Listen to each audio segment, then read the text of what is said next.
India.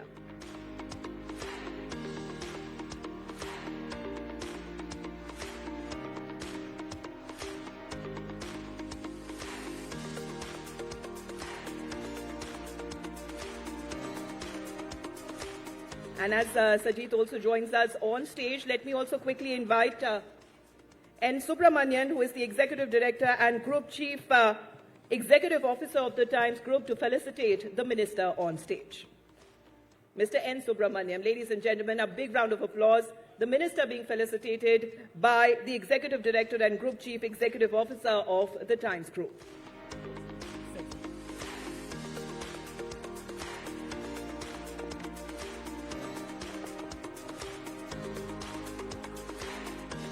Thank you very much, Mr. Subramanian. All right, Sajid, over to you.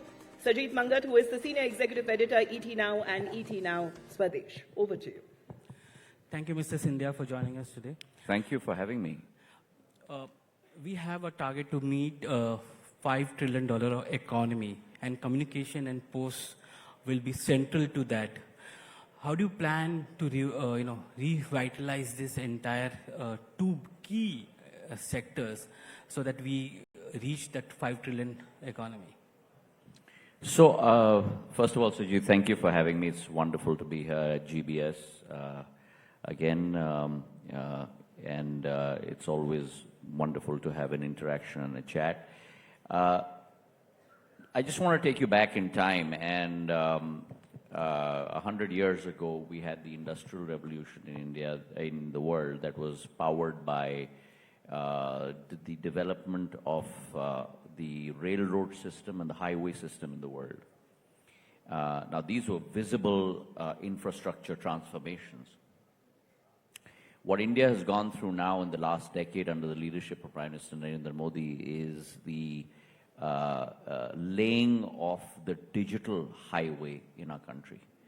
Hindi में कहावत है कि ये एक अदृश्य अधोसंरचना है. It's an invisible infrastructure that has been laid, but it really is the pipe that is going to power, and it already is, the content in terms of being able to power business, commerce, and the economy of this country. 10 years ago, 11 years ago, you had close to about 60 million broadband subscribers in India. Today, we have 1 billion broadband subscribers in India. 12 years ago, your cost of 1 GB of data would be about 287 rupees. Today, it's 9 rupees. You can't count that in dollars. You just about can count that in cents. It's about 10 cents a GB. We are today 5% of the global cost of data. The average global cost of data is about $2.49, and we are at about 11 cents. So there's been a complete transformation, and that transformation has powered commerce, it has powered the economy, and I'll tell you why. Because where earlier commerce economy was driven by tier 1 cities and beyond that maybe to tier 2 cities, it is now not only being powered by tier 3 cities, but it is being powered by every single citizen across the length and breadth of our country. When my farmer in Tripura or my coffee grower in Nagaland can get onto this invisible highway and connect and be able to transact his production directly to international markets. When you look at gateways like UPI, you look at gateways like ONDC, and by the way, UPI today is doing close to about 20 billion transactions a month, 250 billion transactions a year, $4.3 trillion. 50% of the world's digital transactions today take place in India. So to answer your question, India today is already not only powering herself from an economic and a commerce point of view, but it would be in the right way of things to say that probably India is powering global transactions and global commerce. 50% of digital transactions in India. The G20 ministers meeting, the digital meet on ministers, very clearly identified that when we look at SDGs, digital capability is a pillar of that. And today, across the 180, 90 countries in the world, India is leading that digital pillar in terms of digital connectivity. So we are already there, and the target for us is to be able to increase this capability. And which is why you're seeing probably the world's largest public expenditure on grassroots connectivity happening in India. So our amended BharatNet project, which is going to take our OFC fiber and broadband connectivity to every single gram panchayat in this country, in every village on demand, 2.56 lakh gram panchayats, 3.8 lakh villages, $16.9 billion project, 1,39,000 crores, completely funded by Government of India. It's the largest project of its type in the world. And what that's going to do is going to take that capability of commerce, economic livelihood, contribution to nation building, right to the doorstep of every single of 140 crore Indians across the length and breadth of our country. You know, we saw the fastest rollout of 5G in India. The way it has rolled out, now India is on 5G. From a consumer point of view, from the retail point of view, how do you see the role of 5G with respect to monetization and adoption by enterprises? Okay, so Sujit, we're already there. And I say this very often, and I say this with a little bit of 20/20 hindsight, because this is a department that I started my public service career with. In 2007, this was the department that I first became a Minister of State in. And the transformation that this has seen over time, we were behind the world on 4G. We were playing catch up. We walked with the world on 4G, 5G, but I firmly believe that we will lead the world on 6G. Now, the substance and the meat behind that statement is we played catch up on 4G. Our state-owned telco, BSNL, had two paths before itself. One was to emulate the other telcos and buy equipment from the big four, the big five who produce telecom equipment, whether it's Nokia or Ericsson or Huawei or ZTE or Samsung. The other was the more arduous, difficult, challenging path of actually vertically integrating backwards and producing our own RAN and our own core software and building out our own BTSs. By the way, this has never been done in the world. For the last 40, 50 years, 5 companies from 4 countries, which I named, have ruled the telecom equipment manufacturing sector globally. And the Prime Minister made the decision for BSNL that we're not going to take the easy route. We're going to take the difficult route.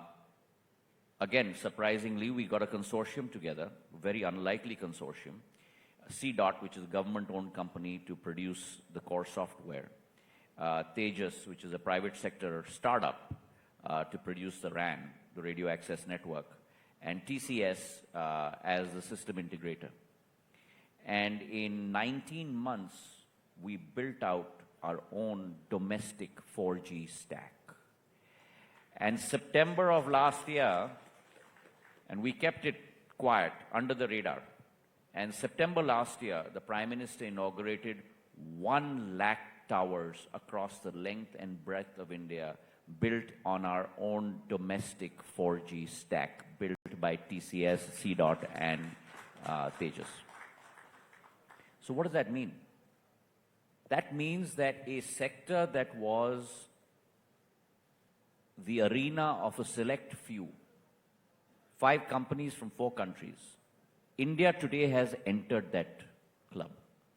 India has become the 5th country to produce its own 4G stack. On 5G, we entered a little late, but India had the fastest rollout on 5G in the world. We rolled out close to about 500,000 towers in 22 months. And my hat's off to our domestic telcos. 4.5 lakh crore worth of capex. And today, 99.9% of the districts in India have 5G coverage. There's only one district left in India that doesn't have it because of approachability issues, but 99.9%.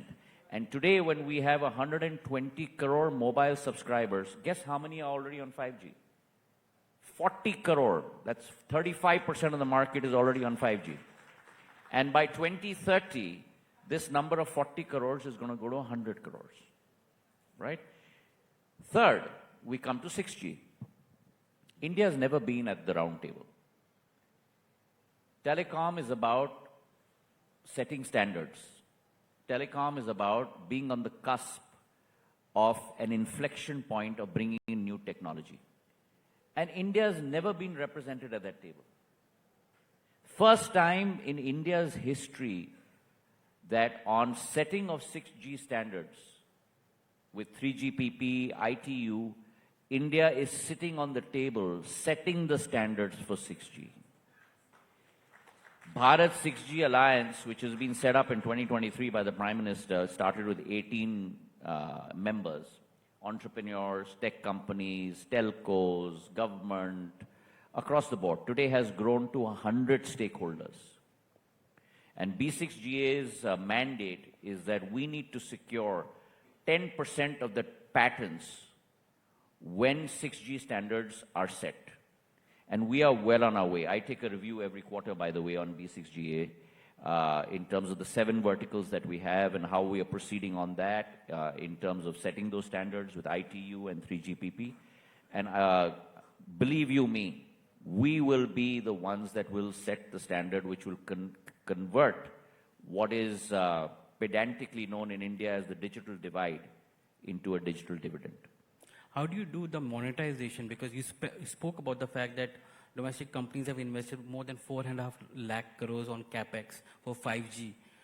The biggest question is about sustainability from a revenue point of view, from the profitability point of view. If you want to go to 6G, you will need another similar amount of investments going forward. So monetization is something which is now being sought after. How do you see monetization for companies? What do you mean by monetization of companies? Because on a pricing? all our 4 telcos, I mean, all out of our 4 telcos, our 3 telcos, our 2 telcos are already in the public market.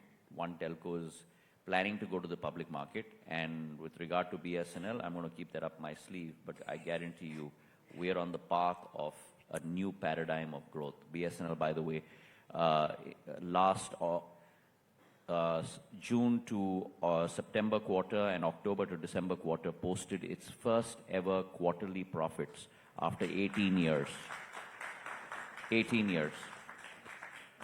We had a revenue run rate in terms of our top line. We grew to from about 18,000, 19,000 crores to about 22,000 crores. My target this year is to grow that in double-digit figures by the end of March. Our EBITDA, which we normally call our operating profit, was 395 crores in 24-25. It grew to 5,100 crores in 23-24. In 24-25, it grew to 5,100 crores. This year, I'm hoping to grow that again by double digits. So if you're looking at, when you talk about monetization, that's really in terms of disinvestment and sale of assets. That's not my purview with regard to the 3 telcos, which are pretty much private sector. As far as BSNL is concerned, we have very healthy cash flows now, as I just mentioned, 5,400 crores last year. We are also on the path of monetization. But for me, what's extremely important is to be able to roll out in an expansive way this 4G network. And on the basis of that, once it is fine-tuned, then very quickly switch it to 5G. And for that, I have a capex plan in place, which will be funded partly through internal accruals, partly through disinvestment, and hopefully with some assistance from Government of India. you've been heading two transformation projects. One is BSNL, where we are seeing the results coming in. The other is India Post. It used to be a cost center, but it has huge potential with respect to logistics, because even if you check with some of the logistics company, they calculate their reach based on the number of PIN codes that India Post has. What is the kind of transformation project that you're doing for India Post? So, let me talk a little bit about my, if I may call it my first love, because I believe that India Post, in terms of her reach, is unparalleled to any distribution system, public or private, not in India, but in the world. We have 165,000 POPs, points of presences. The capability of this distribution network to be from a fulfillment agency for all e-commerce applications, for all goods and services that need to be sold. In a sentence, I had coined this way back in 2007, but I wanted India Post, my Dakkhana, to be the window to the world for the common man. There should be no service or no good or no commodity that cannot be sold virtually or physically from my Dakkhana. And that's the project that we are working on right now. There's a major BPR exercise going on, a business process reengineering exercise, where actually we're shifting this ship and making it a logistics fulfillment provider. We have back-end agreements with Amazon and ShipRocket and all of these corporates. We're going into sectors that we have never gone before, such as I've spoken with AMFI in Mumbai, Association of Mutual Funds of India. We're now becoming their distributor for mutual funds. We're doing their eKYC. We're doing already stuff on Aadhaar card. We're doing stuff on POP-SK in terms of being a passport service provider. Many of you don't know, but India Post has provided 2.8 crore passports to the citizens of our country across the length and breadth of our country. So there is tremendous potential, there is tremendous amount of passion, and there's a tremendous nation-first emotion in each one of my डाकियास. अगर आप गांव में जाओगे तो मैं ग्रामीण क्षेत्र से आता हूं, अगर आप गांव में जाते हो तो गांव में दो ही लोग विश्वसनीय होते हैं. एक होता है गांव का चौकीदार, जिसे हम कोटवार कहते हैं, और दूसरा होता है गांव का डाकिया, क्योंकि गांव का डाकिया जानता है आपकी नानी, आपकी दादी कहाँ रहती है, आपके बच्चे कहाँ पढ़ रहे हैं, आपकी शादी कहाँ हुई है. डाकिया आपके घर की हर कुंडली को जानता है. And that is the emotional punji of our department, which we have to turn into a resource to be able to fulfill every single citizen's aspirations. And so we've, for the first time in the history of our country, we've divided India Post into 6 verticals: citizen-centric services, parcels, mails, international business, PLI, post office savings banks. We are setting targets on a circle basis.